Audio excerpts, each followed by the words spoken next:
Welcome back everyone, Michael here with Offshore Citizen. Today we're going to do a quick little explanation of one of the topics that comes up when I'm working with people on setting themselves up in another country, figuring out relocating, figuring out where you tax resident, etc.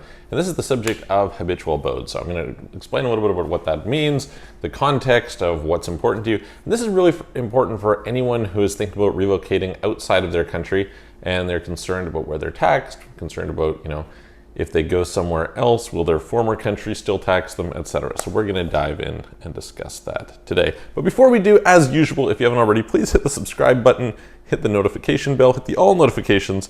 If you'd like help with where to relocate, getting a residency permit, what residency permits are for you, citizenships, forming companies, opening bank accounts, optimizing your taxes, all these types of international business, international living type subjects, please reach out to me. You can book a call. calendly.com/Michael-Brosmer. There's a link in the description below, or send a message to our websites, offshorecitizen.net or offshorecapitalist.com.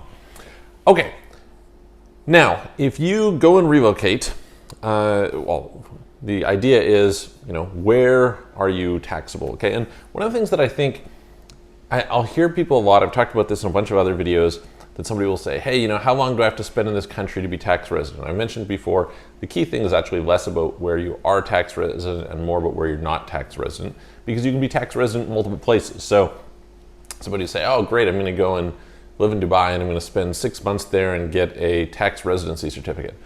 But the reality is that you can show that tax residency certificate to your home country and it doesn't necessarily mean anything because you could be tax resident in both places. So they could say, yeah, you're tax resident there, but you're also tax resident here.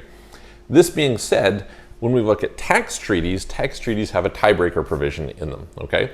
It's usually Article 4 if you want to go check it out. And there's various different tests. So I'm talking specifically about one of the tests today, but I think that in general, there's kind of this good piece of advice for how to behave if you want to demonstrate that you're in one place and not in another place, okay?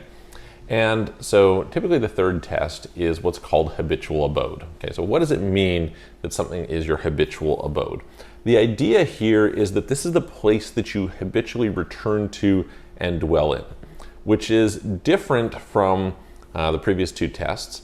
So the first test normally is having a permanent home available to you. This is kind of a place that's always there, set aside for you. It's not occupied by somebody else, etc. You can go there. Second is center of vital interests, which again, we can talk about that in another video, but this is habitual abode. And the example that I always give people is my wife's dad works in shipping, okay? So he's gone from his home like 9+ months out of the year, right? So he doesn't meet any like 183 days standard or anything like this, but nobody would ever question where his home is, okay? Because that's the place that every time he finishes a job, he gets off the ship, he goes back to that home, right? This is habitually where he stays. That's where his family is, that's where he keeps his things, etc. And so it's worth noting that if you read the tiebreaker provisions of the treaties, they'll say, if you have a permanent a permanent home available to you in one place but not the other, you go to the place where you have the permanent home available to you. If you have a permanent home available to you in neither place or both places, then you go to the next test. And so the thing worth noting here is even if you were, say, a digital nomad, right? Somebody who maybe you're living out of Airbnbs, you're living out of hotels, etc., you could still have a habitual abode, right? This is where you habitually reside. You could, in theory, bounce from one hotel to another, one Airbnb to another, etc., and that would qualify, okay? So how is this useful for you?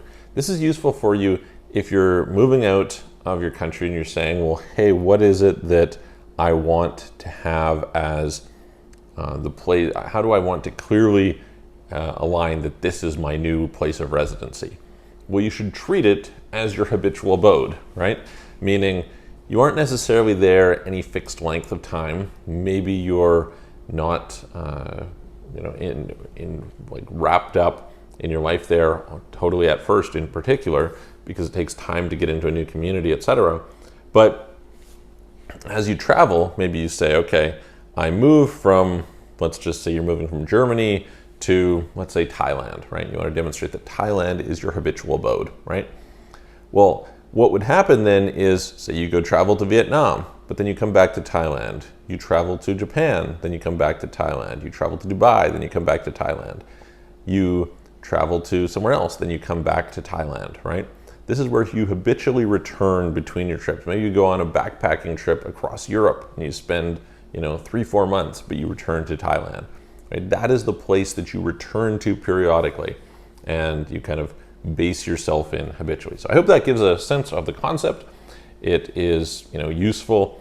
Now, this is useful both in terms of demonstrating where you live, but also demonstrating where you don't live, right? So the danger is that you could not maybe have some of these other ties to a place, but you habitually make that the place where you are, right? You say, okay, great, I'm going to return to, I don't know, Ireland every year and go and spend a bunch of time there. So I'm traveling around and it's not clear. Maybe I'm habitually in both places. That's not good, right? So the extent to which you can break that off and show this is my habitual abode, that's going to be better for you. I hope it helps. If you like this video, give it a thumbs up, share it with some friends. If you have any questions, put them in the comments below. We'd love to hear from you, and I'm going to look forward to seeing you guys on the next video.